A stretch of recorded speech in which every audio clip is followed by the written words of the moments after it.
যারা ক্ষমা করে এরা অনেক ভালো থাকে ভাই, জানেন? আপনি ক্ষমা করে দিলে আপনি শান্তিতে থাকবেন।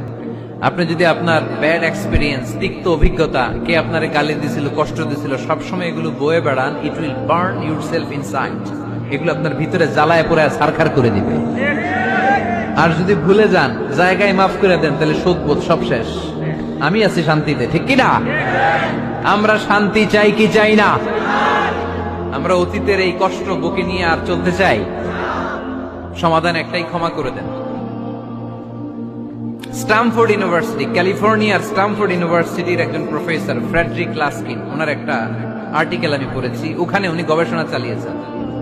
অনেক মানুষের মধ্যে গবেষণা চালিয়ে দেখেছেন যে যারা অন্যরা ক্ষমা করতে পারে না, এদের রোগবালাই বেশি, কষ্ট বেশি।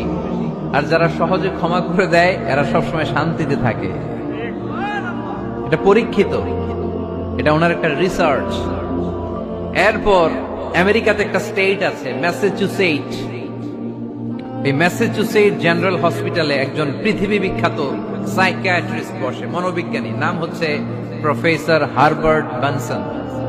এই হারবার্ট বেনসন উনিও ওনার সব রোগীদেরকে দিয়ে একটা ফর্ম পূরণ করায়। সেখানে উনি কিছু কোশ্চেনার ছুড়ে দেয়, প্রশ্ন করে আর উত্তর নেয়।